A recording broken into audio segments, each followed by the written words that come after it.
Monday. We're coming to you live right here from inside the main build facility at Bubba's Exotic Motorsports. I'm Tom. The ladies' man's been getting out there, sitting down there, getting a suntan. He knows we're talking about him. He stopped panning there. And we all know the master, Bub. Good morning, Bub. How are we doing today? I'm doing pretty good so far, man. Just working away. It is 11 a.m. Eastern Standard Time. We have been getting a lot of stuff done here already at BEM.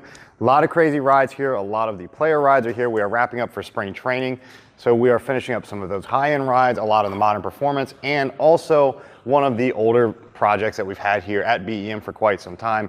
This 54C 3100 that has been now converted over to a Chevrolet S10 chassis for a lot of great upgrades. Been a long month and a half, hasn't it, Bub? Yep. 20 hours a day, around the clock, getting this stuff done with all the media contracts and everything else going on. Long month and a half. Good morning, Larry Williams out there. Larry's got a couple of Dodge Challengers that are sent in. They're going to be doing some movie work with it. They chop the tops on them and stuff like that. Congratulations to him over there. That's why BEM will only partner up with them. Bubba's Exotic Motorsports is a sponsor of this show, of course, Bub. Top of the hour here, Bubba'sExoticMotorsports.com. 20,000 new parts online. Visit us, and we'll be carrying all of the code 504 parts as well. Miss Outlaw Boutique, MS Outlaw Boutique. The Moose is loose. I think the girls are closed today down in Abacoa, 561-660-6695. Beautiful Robin's out in Tampa, away for a couple of days. The beautiful Layla's right here, and you're going to be in Tampa next weekend, Bub. Yeah, I'm not sure about that. We got to figure out that schedule. Oh, really? Moving on. Okay, right on, man. So a lot of travel time going on as well. Yep. So, Bub, we're going to jump right in here. We're going to talk about this 54 Chevy BEM code 504 Chevrolet pickup that we've been building. A lot had to be done on this vehicle, as you know. And, Bub, good morning to Keith McKenzie Woodward out there at code 504 as well. How are you? They joined us on Saturday, Bub, on the #1 rated internationally syndicated motorsports podcast, and we talk about this build, Bub. Yeah. Let's talk about where we are today versus where we were Saturday. Yeah, it's, you know, well, since I didn't work all the way through the weekend, Yeah. right? Yeah. So as of this morning, so everything has been completely fitted to the S10 chassis. As you can see, the front clip is on, the cab is on, the box, the bed is on. All of that has already been assembled. I am down to now my final alignments. Everything is snugged in place. The body and front end are all in place, secured and tightened. The box is now in place and tightened down. Now I'm down to my final adjustments in terms of the height of the cab versus the angle of the bed. So that's my next step here after this show. We're gonna get that done, and then once that is all completed, we'll go ahead and start getting on the front and the rear bumpers. All those brackets are already sitting ready in place. So it is literally a matter of just final assembly, and then we can move into those next steps. And Bub, a couple of the things you've encountered on this, a lot of people think you can just snap your fingers and these things are done in no time at all. Somebody over the course of the lifetime of this vehicle welded the rear bed mounting location on the bed itself to a different area, which threw the factory fit of the code 504 kit off, and you had to make some pretty big modifications back there. Yeah, that was on the left rear corner of the bed. Was, of course, you know, just going through, you know, anytime you start working with these older cars, again, man, it looks like, you know, from what the people are told and old numbers matching, and it's never been painted, it's never, over 50, 60 plus years of a vehicle, something gets changed, modified, altered in some sort of way, and it happens on probably 90%, 95% of all these older cars out there. A true survivor is very rare and limited anymore in today's world. But I'll tell you what, man, this is just that case. This one's supposedly on factory paint. You get back to the rear of the bed, and the entire left rear bed rail has been completely cut off, and it's had, you know, clumps of welding wire all over the thing, and freaking popcorn welding all over the place, and the cab corners have mesh of Bondo all over them and fiberglass. And so it's never ever the case that you are working with something that has original paint because it's faded like this. That's exactly right. And it looks like it's old. That's exactly not at right. all. So, Bub, what other alignment problems did you have with the bed of this or the code 504 BEM bed go on pretty good, man? No. So, you know, as we mentioned on Saturday, also last week, you know, going into, you know, discussing the cab about it, discussing the quality of the parts from code 504, everything has been truly like bolt on as it should in terms of take it out of the box, you know, understand what you're supposed to do with it, line it up, drill your holes, mark your marks. You know, you do all that stuff and everything has fit exactly how it should. The only time you run into issues is, again, like what I just mentioned, you know, there were 5 of the 6 bed mounts were all in the exact location. Every bushing fell in right in place, but then that last one, the left rear, and of course, before you tighten anything down, you want to get all your hardware started and, you know, it's just snugged in a little bit. Then you can make your modifications in alignment from there, left to right, front to rear. You know, you can modify everything from there if you need to, but that left rear bed corner, or the left rear bed corner was already modified at some point. So it was a good 1.5 inches off from where it should have been, from where they welded on some extra tabs and like moved this little box corner in a little bit. So a little bit of work there this morning, but it's done, it's on. Now I'm literally just at that final piece of, I'm actually gonna raise the rear of the cab up so that the body angle, which is right here, the body angle at the door, I actually want to bring it up if, not really people can see from just the video itself, but the cab is sitting lower in the rear. So I'm going to bump that up, get that angle sitting right, finish getting the running boards on, and then I'll be down to, undercoating, getting everything textured, getting all of the engine bay done, mask it up, do a 40 grit through there, do all the rhino lining everywhere, and this thing will be ready for its powertrain. So Bub, let me ask you a question. Why is the back end of this truck sagging? And not sitting even with the front end of the truck. This was an S10 frame.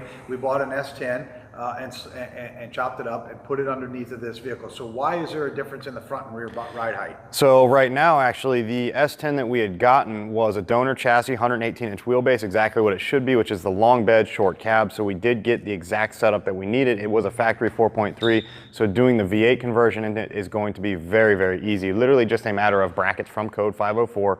You tell them exactly what motor you're running, you buy the bracket kit, they're already installed, motor and transmission mounts are already ready to go. So after I'm done doing this engine bay and it is beautiful, ready to go, I'm going to just simply drop the motor and transmission in this thing and have this thing ready to get all of its final drivetrain hooked up. But I'll tell you what, as we got the donor, it actually was a 3-inch rear drop kit in this thing. But the guy never finished the job, right? So he bought parts to do the front, the springs and the spindles, which were with the truck. So he bought the springs, spindles for the front and also rear blocks for the rear to drop this thing down really nice when it was previously an S10. So that kit would still actually be beautiful on this 54 cab. It would literally fill in from the fender well, 6 o'clock, to the tire, 12 o'clock. You've got about 4 inches there, so you could do a nice, Beltec sit, whatever you want to do, but you can do a full spring and spindle combo in the front to drop this thing down 3.5, get it nice and tucked to the ground. The rear is already sitting at the 3 drop, and it'll still keep it fully functional to where you won't be bottoming out. You won't even have to do C-notches now with the way you've got clearance on this new code 504 on the rear chassis. So where you say there's a C-notch, what happens, what is a C-notch? What does that do for the vehicle? So it actually gives you more room for the axle to travel up and down inside of the factory rear chassis without bottoming out. And that requires modification? Yeah, that's cutting the chassis in half, look like a C or something? Yeah, it sort of looks like a C. And to here, if you wanted to do it on this even more, you could very easily do it because now you've got even more room from the top of the chassis, the S10 frame, to the bottom of the bed with the extension of the brackets in between from code 504. So you could simply just put on your C-frame C-notch, put it on, you can mark it, mount it, then you could go through the center of it and just cut it out with a plasma cutter and put in your center plate, and it would be done, and you would have no chassis flex or anything. Does that create any kind of instability or chassis compromise at all? Not at all. None? Now what happens, Bub, one of the things that we recognized here is that good morning to Tom and Bub from Mackenzie Woodward. Good morning, Mackenzie, from Code 504. This is the BEM Code 504 Chevy S10 C3100 conversion, ladies and gentlemen. Big show Saturday. Tons and tons of people watch that show, Bub. Tons and tons of people commenting. It's still getting comments right now today. I was looking at them, Bub, from the Saturday podcast. Bub, one of the things with the back end sitting lower because of the modifications that were done to the suspension with lowering blocks, right? It created a problem for you with the wheel and tire combination. Let's talk about what was happening there. Yeah, so currently as it's sitting, when you have, for right now, we're still working with the true S10 chassis on the 54 C3100 bed, everything here. So what you're working with is a bed that is, the inner wheel tubs of the bed were a little bit wider than the S10 chassis, right? So they overhang on the left and right sides the S10 frame rails because the S10 was a little bit narrower of a truck. So what now you're working with is when you do these kinds of swaps, as you can see, there's a lot of clearance between flush of the fender well and the inner portion because the S10 chassis was such a narrower wheelbase. There are many ways around that. You could either A, do something very simple like 2.5-inch billet wheel spacers. You can bolt them on 5x4 3/4 lug pattern. You can bolt them on, it will bump that wheel out and it'll be perfect fit if you want to stay with the S10 style wheel. Or you can have a complete custom set of wheels built for the truck. That would give you a really massive setup with a super deep dish. A lot of guys like that look. Or you can do a combo of both. You can stay with, a 7 or 8 inch wide wheel and still run a different set of spacers to bump everything out so that it sits flush. Yeah, you could, you can have plenty of options to set up a wheel and tire combo, but you want to make sure before you do the wheel and tire side of it, always have your stance sitting where you want it with all of the vehicle weight in it. So the motor, the transmission, you want to make sure everything's in place from a weight factor, get it sitting where you want it, and then you can go ahead and modify from there. So since the front end was not tampered with on the S10 chassis, but the rear end had lowering blocks on it, Bub, what way are you going to go? What is going to be the solution to raising that rear end back up again? You know, right now it's kind of in the air. You know, it's I think with the actual goal of this project, the goal of it was to, you know, build just a very nice kind of a budget style build for this client, and you know, and that's why we chose to go with the S10 chassis, the code 504 conversion. There's so much you can do, and you can do it on almost a budget instead of buying like a $25,000 Art Morrison chassis where you literally lift the body up, you roll a new one underneath, and then you put the body back down. That gives you plenty of expansion for, you know, power, handling, performance, everything you could possibly imagine. Structure, safety, but you're also looking at getting upwards of $40, $50, $60, $70,000 when you start doing builds that way, because you're looking at 20, 25 just to get a chassis under it. That's just a bare chassis. That's literally bare chassis with four-wheel disc brakes, with, you know, your independent suspension. So it's a really nice setup, but that's a rolling chassis. That's all you're getting for 20 to 25 before any labor goes into it. So figure 30, 32, you're looking at a rolling chassis setup with no powertrain. So then you start looking at LS motors starting at 5 to 10. Then you start looking at, you know, transmissions, and these are all brand new products. These aren't just going to a junkyard and buying, you know, a used LS1 and from a wrecked Camaro or Trans Am, whatever it may be. You know, so you're looking at, you know, builds that can go up and up and up and up and up, where you can do an S10 style conversion where all in your time and materials just for this conversion alone, you're $1,500. We bought this S10 donor for $1,500 there, $2,000 into the product from code 504. So even then you're still at $3,500, $4,000 just in material there before you even get into doing the labor side of it, which is, as you know, over a solid week's worth of time just to get that conversion done. And that's not even including, you know, taking the old S10 apart, the cab, the bed, getting rid of all that crap, the ABS lines, the electronics, you know, because it is a newer chassis. So typically it's going to have airbags, it's going to have ABS, it's going to have a lot of different components, computers, wiring, I mean, all kinds of stuff you got to take off, strip this one down, so much stuff to get it ready. Anything that people should know about when working with airbags in this kind of build up? Yeah, I mean, you know, if you're working with something that already has airbags in it, you know, a newer S10, pretty much anything from 96 and newer is going to have something in it like that, maybe even earlier than that in some of them, but you want to make sure just basics, man. Disconnect the batteries. A lot of people say pull fuses. A lot of people say pull relays if you can. And then it's just being safe from there. You know, don't make sure, you know, don't reach in and pry on an airbag, right? Anything to set it off, it will go off. So you want to just make sure that you're simple and safe with it. Don't overthink the process. It's not like it's that dangerous. You just need to make sure that you're following the steps of disconnect the electrical, let it sit and drain down for a little bit. Some people go way overboard and like, you know, touch the positive and negative together to drain the resistors and the ECU. And, you know, okay, listen, just relax. Make sure you take it out safely and follow the instructions of how to remove an airbag. And it's that simple. It's just not that tough, is it, Bub? So, Bub, what is the plan for today on the code 504 BEM conversion? My plan for today is to finish my alignments. You know, as I mentioned at the start of the show, everything is in place. It is all bolted in. All mounting hardware is in place. Now it's a matter of my final tweaking, my final alignments. Getting the rear of the cab I'm going to bring up. The bed is in place and locked in. So I'm going to bring up the rear of the cab, go ahead and finish mounting. The only other front bracket I have is right here at the very front for the grill.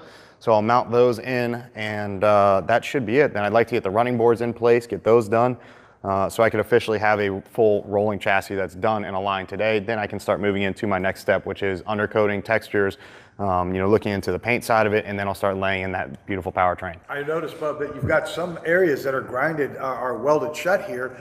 Tell us a little bit about what's going on with that on the firewall there. Yeah, so this truck, you know, it was, for the most part, original when it came into us. There were a lot of, let's see, there were really no alterations to the truck. There was an aftermarket heater box that was put in the truck, and it's funny because the guy who owns this truck, the client, him and his dad actually put in a Ford heater box from like a 36, 38 Ford, which was, Ford, you have a question coming in. Which is nothing more than, it was, remember those old, and I'm talking like Model A, Model T deals that were just like a small, rectangular and almost pretty looking for a heater box, right? Like they were very small. They had a little flap door on them you would just pull up, and it was nothing more than a heater core that looped heat through on both sides, and that was it. Had two tubes that came off for just your pressure and return.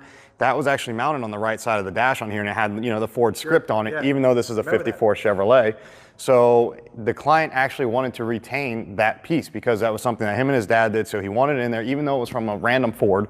So all of the holes on this firewall, we've completely welded up and smoothed them in so that it is going to be a nice clean look when it's done. As you know, the build of this job was to be something that was very kind of period correct, almost like it was an offering from GM in 54 with a factory, you know, small block Chevrolet setup, you know, with a turbo hydro 700R4 automatic 4-speed overdrive setup. So it's going to be a really nice setup when it's done. It's going to look super clean. We've already built the motor. It is a 350 motor. So it is going to be a very nice setup from GM Performance. We've done it in the true Chevrolet orange, what it should be, with the correct valve covers from that time period of what you would have gotten on a V8 setup. So it is going to be a really nice clean install when it's done. All of the fender wells, the inner fender well, the core support, the firewall will all be in the factory GM satin black. So it's going to look like it was kind of a production 54 V8. That's the way you build. But Adrian Fleming out of Minnesota says, can you put a Ford 8 under this swap fairly easily? Yeah, that's actually that's a really good question, man. So as I've mentioned many times before, one of the reasons that Code 504 goes with this S10 chassis is because of its flexibility. There is a lot of pieces, not only in terms of the S10 chassis, but also with the Chevrolet swap for the body, but also like 47 to 54, but also for Dodge and for, you know, Mopar-based vehicles and some Ford-based pickup trucks. They also have kits from Code 504. One of the most important things is with these S10 chassis, if you are an S10 guy out there, if you know a little bit about them, there is incredible amount of things you can buy for these things. Off the shelf, very easy to do, and they give you a lot of added pros, man. There is, you know, factory disc brakes on them. You have factory power steering. They were originally typically fitted with a 4.3, the V6, with some sort of like 4-speed automatic transmission setup. Some of them 700R4, some 4L60s, which were either, you know, cable operated or electronically operated. Both great setups, and if you got your hands on the right piece, you could literally expand this thing as far as you want it to go. So to do a, you know, V8 conversion, to do, you know, 4-speed automatic, you can lay down 400, 500 horsepower in these things with no problem at all. Just on like the factory GM 10 bolt, if you wanted to, you can buy, you know, a posi traction setup. We typically do a lot with Eaton here at the shop, so you can literally pull out the whole setup, put in something capable of 400, 450, and have a really fun street strip cruiser, driver, every day, whatever you want to do with it. But if you do, because this is an S10, again, you want to change that out and you want to go deeper because of the S10 model line and the chassis. There are plenty of companies out there that do, like Mosier, for example, Mosier rear axles. They do actually sell complete Ford 8.8 and 9-inch rears that will bolt directly into an S10 setup. They've already got the S10 with leaf spring mounts on them. So you've got your perches there. You can literally buy these things either unloaded or loaded with the center section in it, and you can bolt it in and really lay down some serious horsepower if that's the style rear you want. So you can run a small block Ford motor in this and take it all the way back to the rear. But if you're running a small block Ford engine in this, motor in this, will you be able to marry that to, say, a 4L60E or 700R4 if you're staying with the GM rear? And how does that affect drive shaft lengths? Or do you want to just stay with Ford drivetrain all the way back at that point? Well, no, this would be, so on this setup, this is going to be Chevrolet based, right? So this platform Chevrolet based, being that is the Chevrolet C3100. If you did the Ford style conversion, yes, you can also do that with SBF, small block Ford style mounts and a transmission. Typically, you're not going to go from like and a lot of guys do this still out there, but there are a lot of guys that'll go from a Ford to sometimes a 2-speed GM style transmission on like the track world. But there are a lot of guys that like to keep everything matched. So if you really wanted to do it properly, for example, if you were doing a Ford-based truck, nice small block Ford 289 302. A lot of guys even do the 302s with a 347 conversion, which is a stroker motor. And you can do that going into like an AOD transmission, which is the equivalent of, you know, GM's automatic overdrive transmission. So you can build a really fun street strip cruiser, something that's got great power, great reliability, and even decent fuel economy, upwards of, you know, 17, 18, you know, even going north of that miles per gallon if you're just doing something even, you know, depending on your budget, maybe even going to like a nice fuel injection setup, something easy, just a single pressure line up, a 9-pound system, nothing crazy, nothing over the top, but a nice self-tuning, self-learning, advanced, easy EFI kit. Is there really a big difference, Bub, between the Ford 9-inch rear ends and the Chrysler 7 3/4 or 9-inch rear ends and then 10 and 12 bolt Chevys? I mean, is there really that? Yeah, you know, that's always been something that's gone back and forth in the car world for ages, man. And it's you know, a lot of guys took and put Ford 9s in everything. You know, they were super strong axles from the factory. That's kind of what made them that name. They weren't blowing up out of the gate where GM's, the 10 bolts, the 12 bolts, yeah, they were strong, but there was a lot of issues with them. You know, a lot of guys love the Ford 9 because of how easy it is to work on. You can pull that center section out and you can build it on a bench, or you can have 3 center sections ready to go, depending on your lifestyle and your driving style, they're shimmed, they're backlashed, they're ready to go. You can literally jack up the car. If you're doing it even on your back, you can slide under, pull your axles out, pull the center out and put a new one in, and you're done within, you know, a couple hours. Where the GM style, you're having to take it apart, rebuild it. You've got to backlash it every time just to do a ring and pinion swap. So there's a lot of different pros and cons in terms of axles and what it is you want to run. But if you are doing something that's just like a one-time build, you want to lay down some raw power, for example, like this, you could easily get away with just rebuilding a complete GM 10 bolt. Or depending on your horsepower rating, go up to a 12 bolt style. Again, still direct fit for these S10 swaps, and you can build something strong. Right on, Bub. So this is going to stay all Chevrolet based. Yeah, this will be all Chevrolet. And Adrian, out there in Minnesota, thank you for the question. I hope that answers it. You're getting it from one of the top 3 in the world. And that's even what makes it nice, man. It's you know, again, because you are working with an S10 chassis, there's so much that's available for them. If you wanted to, for example, say order in a 4-wheel disc brake kit for your chassis, it's not hard. You're not picking up the phone and trying to source a bunch of random parts, going to a junkyard to find these spindles and try to find this rotor and this inner wheel bearing and then this outer wheel bearing and then this seal. That happens a lot in like the custom car modified street rod world.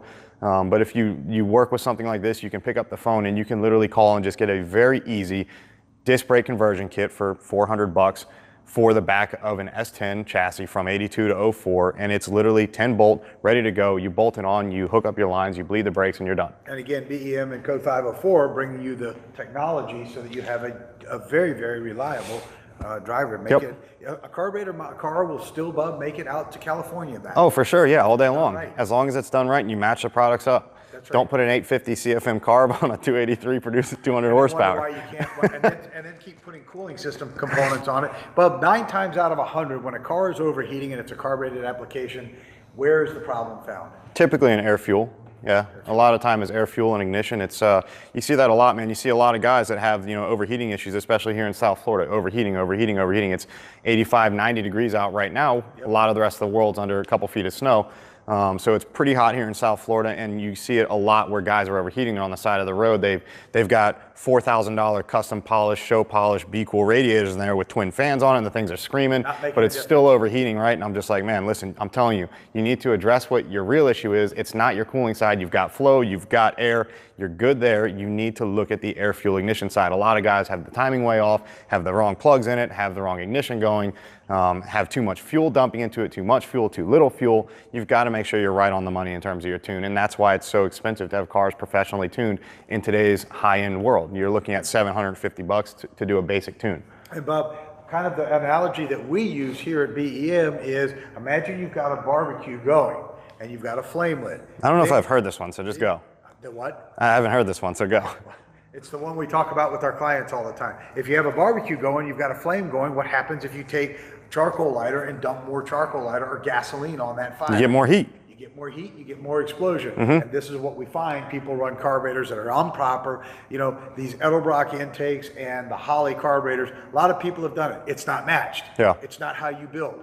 Everything has to be matched. Everything has to be perfect. Well, I think that there's a reason for that. You know, there's a lot of guys that do swap meets, especially these older things, the budget builds. You know, there's one thing to do, you know, kind of these rat rod builds where, hey man, if you want to have something that barely makes it 5-10 miles and it's a miserable trip every time, then that's fine. But if you want something that's just turnkey reliable, get an electric choke setup. You know, even here in South Florida, you still have cold mornings, you get an electric choke setup. Very simple to deal with. You set it, you follow the instructions, key to what Edelbrock says, float height, float drop, how to adjust the air fuel mixture screws on the front of them. And a lot of people screw that up. They think like one side is for fuel, the other side's for air. It's not. They are both for fuel mixture at idle. And those are all key items, man. And it's even down to, you know, where you hook up your distributor vacuum advance. A lot of people hook it up to the wrong place. Yep. You're pulling vacuum from a full-time port, not a ported port. And a lot of people really screw that up. So it's always key to just take the time, even though you've got a thick stack of instructions that come with it, or maybe even a DVD, stick it in, learn about it, follow the steps, and you'll probably have something night and day difference. Is a porta-port like a porta-potty or anything? Really close, yeah. Very close? Yeah. Okay, you can just pee on either one. Whichever one you want, dude. Doesn't matter, yeah, right? That's How it. about that? Adrian, thanks for the question. I hope that gives you a little more insight into your build. We'd certainly like to know more about your build. We will be doing another BEM code 504 final update on Friday, Bub, with the vehicle fully assembled here as well. And then we'll be finalizing that on Saturday's podcast, the #1 rated internationally syndicated motorsports podcast. I believe that's the last time we'll be heard on Blog Talk Radio, Bub, as we're moving over to Podcast One, the new podcast platform. That's it. Pretty positive thing. Bub, and I want to remind everybody to come out on April 14th. Tell everybody where we'll be on April 14th. Bub. So we will be in Orlando with the guys, the world famous Paul Sr., Paul Jr., Mikey Tuttle. Everybody will be out there from American Choppers OCC. That will be out in Orlando. That is on the 14th, 2 p.m. For the GTO bike unveil. This thing is incredible. It's for the Make-A-Wish Foundation, so you guys won't want to miss it. If you are local here in South Florida, if you aren't, fly in. Might be worth flying in. This is going to be pretty epic. This one's big. So it's at a great event, great setup. We will be posting that up online for you guys to be able to get access to that venue later on this week. So you'll see it. Stay tuned for that. We are taking the BEM tour bus up, Bub. We're going to have a good time with that. I think Kenny's going to be the driver on this leg of the tour. It's going to be a lot of fun. Yep. Hopefully we'll get there in one piece. No, I'm probably just going to drive my car. Are you? Yes. You did just fix my Porsche. I mean, it could be driven up there, right? Yeah. You think it'll make it? Nope. Before we even get off the parking lot? No. You did spend this morning just taking care of mine. I did. Something happened to the back light. I guess so, man. So, ladies and gentlemen, please join us in Orlando, Florida. Meet us in person. Meet the Tuttles in person. Good people. April 14th at 2 p.m. is the unveil at the Celebration Exotic Cars, I think they call it, Bub, or something like that. Yep. Something like that. It's going to be a lot of fun. Friday show will be the wrap-up on this. Saturday, we'll be doing the final talk about the project, Bub, on the show Friday and Saturday. I got a lot of work to do. I got to get out. We really do. Yep. Ladies and gentlemen, until Friday, Bub, what are we going to do here? Just keep on doing it, Bubba style. This episode's been brought to you by Bubba's Exotics Motorsports, ladies and gentlemen. That's Bubba'sExoticMotorsports.com. I swear. Ladies and gentlemen, this is what Bub does on the background. Bro, you went through the entire show with no microphone. Sort of like you're doing right now. I'm good. How about that, ladies and gentlemen? What about that, huh? Where are you facing the camera now? Larry Williams says, it's sound, it's Tom. And where's the camera going, Larry? And you know what? That's part of it, Larry. That's all the fun of doing a live show. It's fun. Bubba'sExoticMotorsports.com, ladies and gentlemen. That's Bubba'sExoticMotorsports.com. Tom did not turn on his mic pack today, and Bub's loving it. And you got to see him behind the scenes just kind of laughing about it, right? Kendrick's going to love the fact that he has to adjust all the audio now.